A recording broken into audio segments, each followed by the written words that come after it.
18-year-old killer realizes she's going to prison. An 18-year-old girl sat in an interrogation room pretending she had no idea why detectives traveled across state lines to arrest her. She acted nervous, innocent, almost believable. But what she didn't know was that before she even opened her mouth, detectives already had her car on surveillance footage, shell casings from the street, and a victim with a bullet lodged in his foot. And over the next hour, she was going to talk herself straight into a first-degree attempted murder charge while trying desperately to look like the victim instead of the suspect. At first glance, Austeroth doesn't look dangerous at all. She looks like someone who should be stressing about college, road trips, or wedding plans with her fiancé. But detectives believe that just days earlier, Aya and her fiancé drove through downtown Loveland, Colorado, rolled down a window, and opened fire on homeless people lying on the street for absolutely no reason. And the scariest part? The interrogation starts with Aya thinking she might actually talk her way out of it. The interrogation begins quietly, no screaming, no threats. Just a detective sitting across from an 18-year-old girl who still believes she has a chance to escape what's coming. And honestly, that confidence is the first disturbing thing about this entire case, because detectives already know almost everything. They know where her car was, they know what kind of gun was used, they know someone inside that car fired at homeless people in downtown Loveland, Colorado. And most importantly, they know Aya Austeroth is lying before she even says her first sentence. But Aya doesn't realize that yet, so she walks straight into the trap. Aya Austeroth sat calmly across from Detective Gerard Cortina in Montana after being detained alongside her fiancé during a road trip. At first, Detective Cortina keeps the conversation soft and friendly. No accusations, no pressure, just questions, still ones. How old are you? Who was driving? Did you go through Loveland? And Aya immediately starts making the biggest mistake suspects always make, talking too much. At first, she pretends confusion. I don't know. I don't remember. I have a bad memory. But there's a problem with pretending to be clueless around experienced detectives. The more you talk, harder it becomes to maintain the act, especially when you accidentally reveal things only someone familiar with guns would know. Because within minutes, Aya transforms from "I don't really know guns" into casually identifying calibers, optics, weapon models, and firearm attachments like someone who spends serious time around them. An FN 509 Tactical, a .308 hunting rifle, a Glock 43, an M15, a rimfire rifle from 1904. Not only does she identify them, she describes them comfortably, naturally, almost enthusiastically. At one point, she even explains the red dot sight mounted on the handgun. That detail becomes incredibly important later because, according to investigators, the same weapon was used to shoot at homeless people from a moving car, and Detective Cortina notices immediately how much she actually knows. You can almost see the interrogation shifting in real time. Aya thinks she's sounding innocent. The detective hears familiarity with weapons, comfort with firearms, comfort with shooting, and slowly, without realizing it, Aya starts confirming pieces of the case herself. That's what makes this interrogation fascinating psychologically. Nobody forces her to talk. She volunteers information constantly. Meanwhile, Detective Cortina barely interrupts. He just lets her keep going, and the longer she talks, the deeper she sinks herself. Then the detective moves to the real issue, Loveland, Colorado. At first, Aya claims she barely remembers being there, but that instantly creates a problem, because investigators already tracked her car directly to the scene. Not just any car either, a very recognizable red Volkswagen with a rooftop storage rack attached, easy to spot, easy to track, easy to identify on surveillance footage. And Detective Cortina slowly starts tightening the pressure, not aggressively, strategically. He tells her something terrifying for guilty people to hear. We have video. That changes the entire atmosphere immediately, because innocent people usually ask questions. What video? What are you talking about? But Aya doesn't really challenge it. She freezes. And from that moment forward, the entire interrogation changes. Now she knows they already have the car. which means she's trapped between two impossible choices: keep lying and look worse, or start explaining things detectives already know happened. Detective Cortina understands this perfectly, so instead of accusing her directly, he does something much smarter. He gives her opportunities to justify the shooting. Maybe the homeless men threatened them. Maybe there was a robbery. Maybe something happened first. The detective is practically offering her a path towards self-defense. And that's what makes Aya's responses so revealing, because she has nothing, no explanation, no fear story, no panic, just repeated versions of "I don't know." And honestly, that answer starts sounding darker the longer the interrogation continues. Because according to investigators, somebody inside that vehicle fired multiple shots at homeless people lying on the street at night. One man was struck in the foot, and the shooting appears completely random. That randomness terrified investigators. Not gang violence, not self-defense, not a robbery gone wrong. Just a moving vehicle allegedly opening fire on vulnerable people sleeping outside. Then comes the moment Aya realizes the situation is far worse than she thought. Detective Cortina finally lays everything out clearly. The surveillance footage, the shell casings recovered from the street, the victim, the vehicle identification, everything. And suddenly Aya's body language completely changes. She stops talking confidently, stops pretending to be relaxed, stops trying to charm the room, because now she understands something horrifying.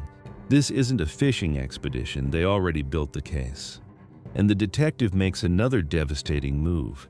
He ties the gun knowledge directly to the shooting, the same red dot sight she casually described earlier. The detective points out that those optics are designed to help shooters aim accurately at night, which is exactly when the shooting happened. Now all those cute little gun conversations don't sound harmless anymore, they sound incriminating. And Aya knows it. That's why the next part becomes so uncomfortable to watch. Because she keeps trying to separate herself from the actual trigger pull, not from the crime itself, from the trigger. That distinction matters enormously legally, and Detective Cortina notices immediately. Every answer becomes, "I didn't pull the trigger. There's no way. I don't know why he did that." Notice what's missing. She never truly sounds shocked that the shooting happened.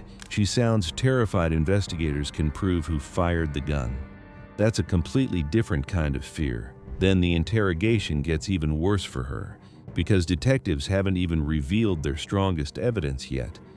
The guns themselves. When officers arrested Aya, they found a 9mm handgun inside her purse. And instead of staying silent, Aya starts explaining ballistics.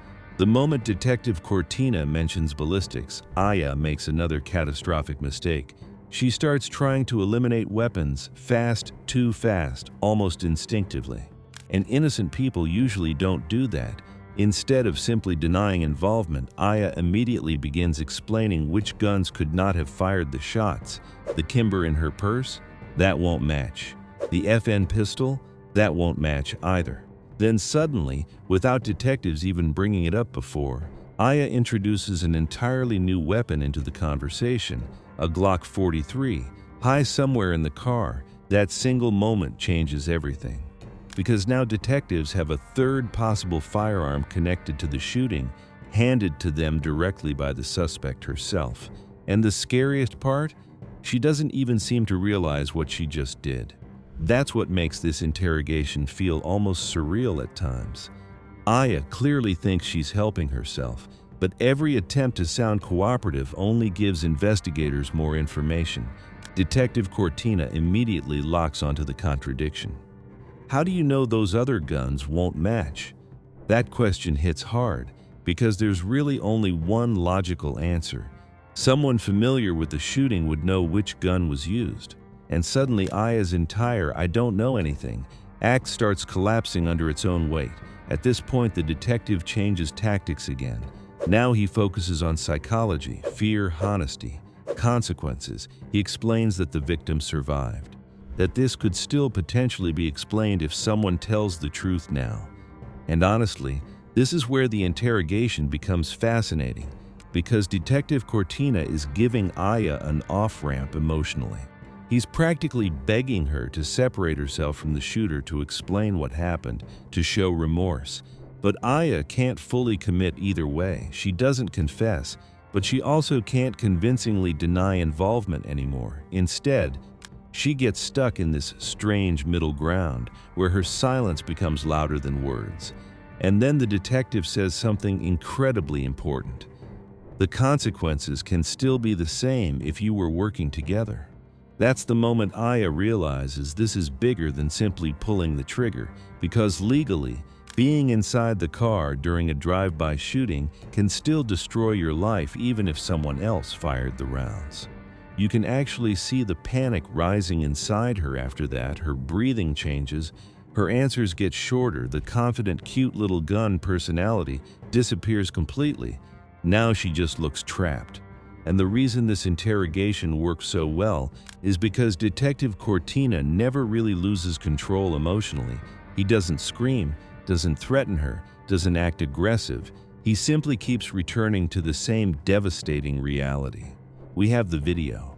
That sentence hangs over the entire room, and honestly, surveillance footage may have completely shattered any realistic chance Aya had of talking her way out, because according to investigators, the camera captured the red Volkswagen driving through downtown Loveland while shots were fired toward homeless people lying on the ground. One bullet struck a man in the foot near his small toe. And that detail matters, because the victim surviving changes the legal landscape dramatically, but only barely. Investigators later emphasized something chilling. The fact this wasn't a murder case came down almost entirely to luck. A few inches higher, and somebody could have died. That randomness horrified the community. Imagine trying to survive freezing nights on the street and suddenly bullets start coming from a passing car. No argument, no warning, no confrontation. Just violence appearing out of darkness. And perhaps that's why Detective Cortina keeps pressing so hard for motive during the interrogation, because random violence is psychologically terrifying. People want reasons for horrible things. Even bad reasons. Road rage, revenge, self-defense, anything. But according to investigators, Aya never gave them one. That absence becomes disturbing in itself, because if there's no motive, then what was this? Boredom? Thrill-seeking? Cruelty? That possibility deeply unsettled people following the case, especially because Aya and her fiancé didn't fit the stereotypical image many people expect from violent offenders. Young couple road tripping across states, camping, traveling with a dog, talking casually about hiking in nature, and somehow, according to police, that same couple allegedly drove through a city firing at homeless people. That contrast makes the case feel even darker because it reinforces one uncomfortable truth. Violence does not always look violent beforehand. Sometimes it looks ordinary. That's what true crime repeatedly exposes. The people capable of horrific decisions often blend in perfectly until the exact moment they don't. Eventually, Aya reaches her breaking point. For most of the interrogation, she tries balancing two impossible goals: stay cooperative enough to avoid looking guilty, while revealing as little as possible. But once the detective explains the seriousness of the charges and keeps circling back to honesty, Aya realizes she's running out of road. Then comes the sentence every detective immediately recognizes: "Can I talk to an attorney?" That changes everything instantly. The interrogation stops. Legally, it has to. And honestly, requesting a lawyer was probably the smartest decision she made during the entire interview, because by then, the damage was already done. She had connected herself to multiple firearms, demonstrated familiarity with ballistics, confirmed knowledge about weapons in the vehicle, acknowledged driving through Loveland, and reacted very differently than most innocent people would after hearing investigators had surveillance footage of the crime. Shortly afterward, Detective Cortina formally informs her she's under arrest for attempted first-degree murder. And for the first time in the interrogation, Aya finally looks fully overwhelmed, not confused anymore, not confident, just scared, really scared. Later, Aya Austeroth and her fiancé Aaron were extradited to Colorado while investigators continued ballistic testing on the recovered firearms. The victim survived the shooting, but investigators made something very clear afterward. This case could have easily become a homicide. That man lying on the street survived because of chance, not mercy. And that's the part people should never forget, because when someone fires bullets into a group of human beings at night, they're gambling with lives they know absolutely nothing about. If this case shocked you, make sure to like the video, subscribe to the channel, and turn on notifications for more real interrogations and true crime cases that are more disturbing than fiction. And let me know in the comments, do you think Aya knew exactly what was going to happen before those shots were fired? Or was she just trying to protect the person who pulled the trigger?